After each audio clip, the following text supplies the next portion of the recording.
প্রিয় শিক্ষার্থীরা, অনলাইন ক্লাসে তোমাদের সবাইকে স্বাগতম। আশা করি তোমরা সবাই ভালো আছো, সুস্থ আছো। আজকে আমরা দ্বিতীয় শ্রেণীর পরিবেশ পরিচিতি বিষয়ে আলোচনা করব। আমার হাতে বইটা দেখতে পেয়ে নিশ্চয় বুঝতে পারছো যে আমি দ্বিতীয় শ্রেণীর পরিবেশ পরিচিতি বিষয় এখন তোমাদেরকে পড়াবো।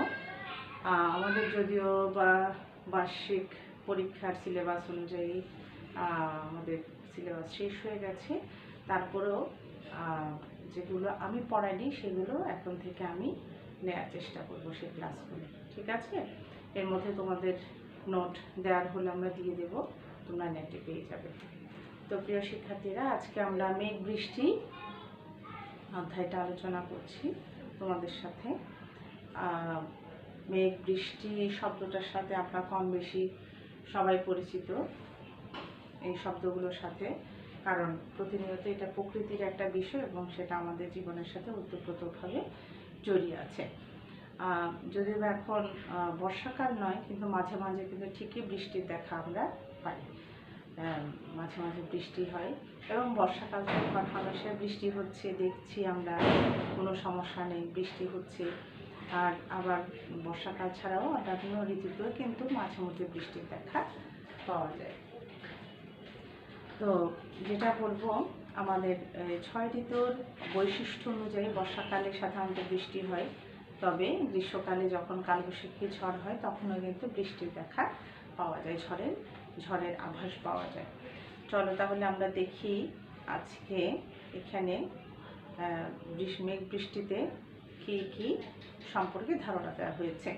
সূর্যের তাপে নদী, নালা, খাল, বিল, সাগর, পুকুরের পানি বাষ্প হয়ে উপরের দিকে উঠে যায়। তুমি দেখবে তোমাদের বাসায় যখন কোনো একটা হাঁড়িতে পানি বসানো হয় কিংবা তরকারি কিংবা চা, তখন উপরে যে ঢাকনাটা দেয়া হয় তখন দেখবে সেটা ঘামে একদম বুদবুদ আকারে ঘেমে গেছে। কতক্ষণ পর তুমি যখন ঢাকনাটা উল্টোতে যাবে, মাকে দেখবে তখন দেখবে ওখান থেকে টুপটুপ করে পানিগুলো ঝরে পড়ে। আসলে বিষয়টা হলো ওরকমই, অর্থাৎ অনেক বেশি যখন গরম পড়ে তখন তোমার আমাদের দেশে না, পৃথিবীর সব জায়গায় নদী, নালা, খাল, বিল, পুকুর সব জায়গা থেকে পানি অতিরিক্ত গরমে তাপে সেটা কি হয়ে বাষ্প হয়ে উপরের দিকে আস্তে আস্তে আস্তে আস্তে উঠে যায়।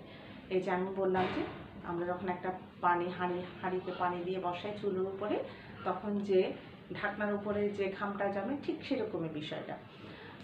দেখবে অনেক গরমে সূর্যের তাপে পানি বাষ্প হয়ে নদী নালা থেকে উঠে যায়, যেটা আমাদের চোখে পড়ে না।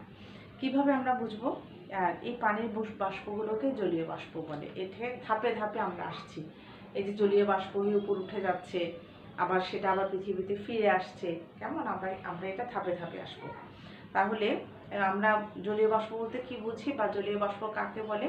সূর্যের তাপে যখন পানি নদী, নালা, খাল, বিল, সাগর, পুকুর থেকে বাষ্প হয়ে উপরে উঠে যায়, সেই বাষ্পকে জলীয় বাষ্প বলে। এই বাষ্প বাতাসের উপর দিকে উঠে শীতল হয়, শীতল হয়ে তা পানির ছোট ছোট কণা একসাথে জড়ো হয়। বলছে এই বাষ্প বাতাসের উপরের দিকে উঠে শীতল হয়। বলছে এই বাষ্পগুলো বাতাসের সাথে উপর দিকে উঠতে আস্তে আস্তে ঠান্ডা হয়ে যায়। শীতল মানে ঠান্ডা, আর ঠান্ডা হয়ে তা পানির ছোট ছোট কণায় একসাথে পরিণত হয়ে সেগুলো জড়ো হতে থাকে। এগুলো যখন আলাদা আলাদা থাকে তখন বোঝা যায় না, আস্তে আস্তে সেগুলো ঠান্ডা হতে হতে জড়ো হতে থাকে। যেমন পানির এই কণাগুলো যখন একত্রে আকাশে ভেসে বেড়ায় তখন তাকে মেঘ বলে। যখন এগুলো আকাশে ভেসে বেড়াচ্ছে, একটার পর একটা ভেসে বেড়ায়,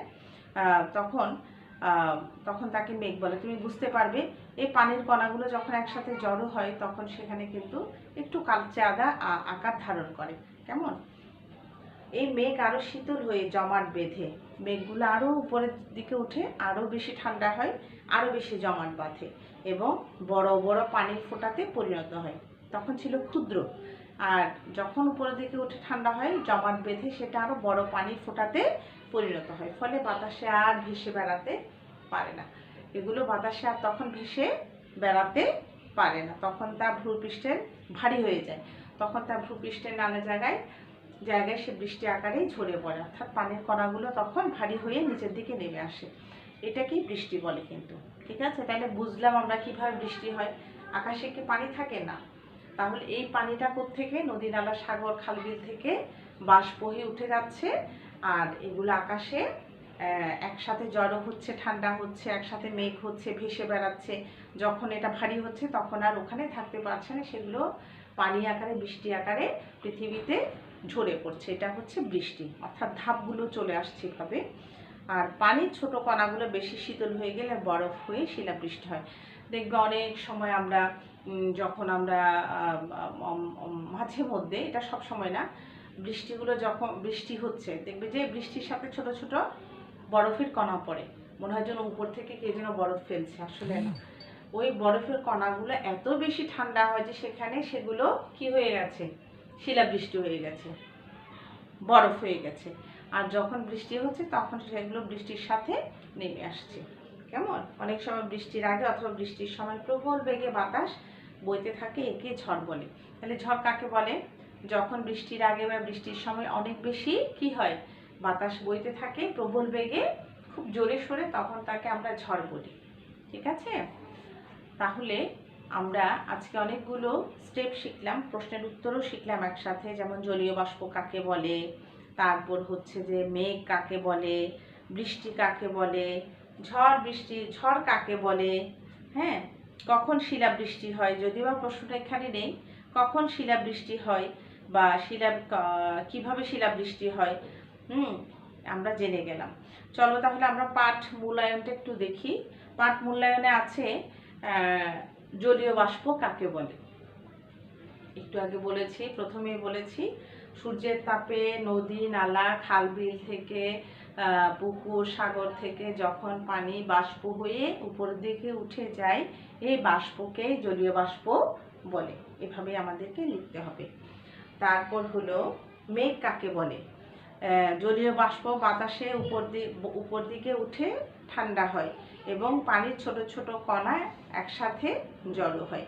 এই পানির কণাগুলো যখন আকাশে ভেসে বেড়ায় তখন তাকে মেঘ বলে। বলছে এই পানির কণাগুলো যখন আকাশে একসাথে ভেসে বেড়াচ্ছে তখন তাকে মেঘ বলে। এই মেঘ আরো শীতল হয়ে জমাট বেঁধে বড় বড় পানির ফোঁটায় পরিণত হয়, ফলে বাতাসে আর ভেসে বেড়াতে পারে না, তখন তা ভূপৃষ্ঠের নানা জায়গায় ছড়ে পড়ে, একে বৃষ্টি বলে। তাহলে বৃষ্টি কাকে বলে?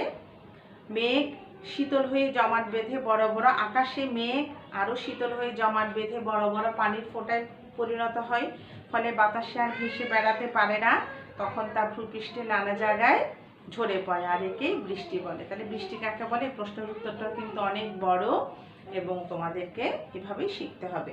পানির ছোট কণাগুলো বেশি শীতল হয়ে গেলে বরফ হয়ে শিলাবৃষ্টি হয়। বলছে পানির ছোট কণাগুলো যখন অনেক বেশি শীতল হয়, ঠান্ডা হয়, যে দেখবে যে তোমাদের ফ্রিজে ডিপে তুমি যখন পানি রাখবে সেটা ঠান্ডা, এত ঠান্ডা হবে তখন সেটা পানি আকারে থাকে না, সেটা কঠিন হয়ে যায়, অর্থাৎ কঠিন হয়ে গেলে সেটা বরফ হয়। তাহলে অতিরিক্ত ঠান্ডাতে পানি জমে বরফ হয়ে যায়। সেরকমই যখন পানি অনেক বেশি ঠান্ডা হয়ে পড়ে তখন সেটা বরফে পরিণত হয়, আর তখন শিলাবৃষ্টি হয়ে পৃথিবীতে ঝরে পড়ে। অনেক সময় বৃষ্টির আগে, এখানে আছে ঝড় কাকে বলে, অনেক সময় বৃষ্টির আগে অথবা বৃষ্টির সময় প্রবল বেগে বাতাস বইতে থাকে। বলেছে প্রবল বেগে বাতাস বইতে থাকে বৃষ্টির সময়, আর একে তখন ঝড় বলে। তুমি দেখবে ঝড়, প্রচণ্ড বাতাস বইছে রাত দুপুরে, হয়তো তুমি ঘুমাচ্ছ, হঠাৎ করে বাতাস শুরু হয়ে গেল, হ্যাঁ, কিন্তু বৃষ্টি নেই, শুধু বাতাস আর বাতাস, কেমন, আবার সাথে একটু একটু বৃষ্টি, একেই কিন্তু ঝড় বলে। চলো তাহলে আমরা পাঠ মূল্যায়ন 1, 2, 3, 4 দেখলাম। এই 1, 2, 3, 4 তোমাদের হোমওয়ার্ক হিসেবে থাকবে। আর হলো 5 নম্বরের সঠিক উত্তর আছে। সঠিক উত্তর হচ্ছে টিক চিহ্ন দাও। পানির ছোট কণাগুলো বেশি শীতল হলে কি হয়? কয়ে আছে বাষ্প হয়, ক্ষয়ে আছে বরফ হয়, গয়ে আছে ধোঁয়া হয়, ক্ষয়ে আছে ঝড় হয়। তাহলে পানির ছোট কণাগুলো বেশি শীতল হলে কি হয়? একটু আগে বলেছি না বরফ হয়, তাহলে তোমরা ক্ষয়ে বরফে টিক চিহ্ন দেবে।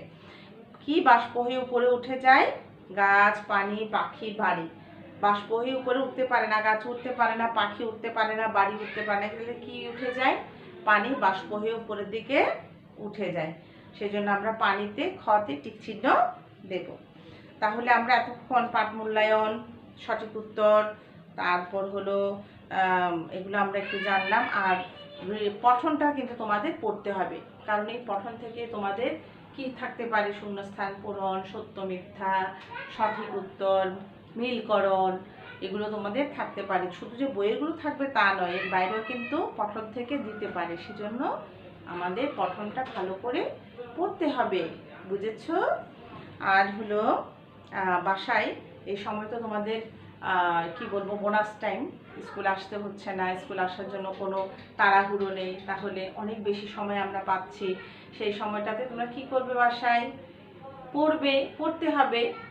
আর না পড়লে তো তুমি লেখা ভুলে যাবে, পড়া ভুলে যাবে, তোমার পড়া লেখা সবই তুমি ভুলে যাবে।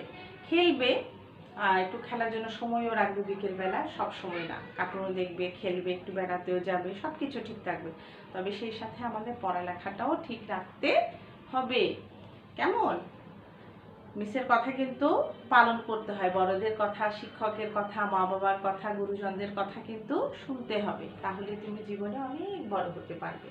কি বুঝেছো? আচ্ছা, তাহলে ছোট্ট মনিরা, তোমাদের পাঠ মূল্যায়নের 1, 2, 3, 4 হোমওয়ার্ক থাকবে। আর এই হোমওয়ার্কগুলো তোমরা খুব মনোযোগ সহকারে করবে, কেমন? আর সঠিক উত্তরগুলো তোমরা বাসায় আরও বেশি প্র্যাকটিস করবে। তাহলে আমরা এতক্ষণ কি পড়লাম, মেঘ আর বৃষ্টি। এই মেঘ বৃষ্টিগুলো শব্দগুলোর সাথে আমরা প্রতিনিয়ত খুব পরিচিত, কারণ সবসময় এগুলো আমরা দেখছি, আমাদের চারপাশে তা সবসময় বিরাজমান। সেজন্য আমরা এই শব্দগুলোর সাথে, অবস্থাগুলোর সাথে আমরা পরিচিত। তাহলে আজকে আমরা শিখলাম জলীয় বাষ্প, কেমন? জলীয় বাষ্প কি, তারপর মেঘ কি, মেঘ কাকে বলে, কখন মেঘ হয়, মেঘ থেকে কি হয়, এরপর বৃষ্টি কাকে বলে, কখন বৃষ্টি হয়, কেমন করে বৃষ্টি হয়, কি কারণে বৃষ্টি হয়। আমরা কিন্তু এগুলো কিন্তু ছোট ছোট অর্থে এগুলো এখানে বুঝিয়ে দেওয়া হয়েছে। ঝড় কাকে বলে, ঝড় কি, কেমন, শিলাবৃষ্টি কি। তাহলে আমরা কিন্তু ছোট ছোট অর্থে, মানে অল্প পড়াতে আমরা অনেক কিছু জেনে গেলাম, অল্প পড়াতে, একদম অল্প পড়াতে আমরা অনেক কিছুই বুঝতে পারলাম, জেনে গেলাম। তো তোমাদেরও কিন্তু সেভাবে কি করতে হবে, অল্প পড়াতেই বুঝে নিতে হবে। অল্প একবার পড়লে তো হবে না, বারবার পড়তে হবে, তাহলে তুমি অনেক বেশি শিখতে পারবে। বুঝতে পেরেছ? আর তোমাদের হোমওয়ার্ক থাকবে 1 থেকে 4 পর্যন্ত, আর পঠনটা ভালো করে পড়তে হবে, কেমন? আর এই সময় করোনাকালীন সময় তো যায়নি, এখনো বিরাজমান, সেজন্য ওই যে সামনে শীত আসছে, এই সময় হয়তো এর সমস্যাগুলো বাড়তেও পারে। সেজন্য আমাদের এখনো বাইরে বেরোনোর সময় মুখে মাস্ক ব্যবহার করতে হবে, তারপর বাইরে থেকে এসে সাবান পানি দিয়ে হাত ধুতে হবে, কেমন? আমাদের এই সব সাবধানতা অবলম্বন করতে হবে, ঠিক আছে ছোট্ট মনিরা। তাহলে আগামী ক্লাসে তোমাদের সাথে আবার কথা হবে, দেখা হবে। ভালো থেকো সবাই, আল্লাহ হাফেজ।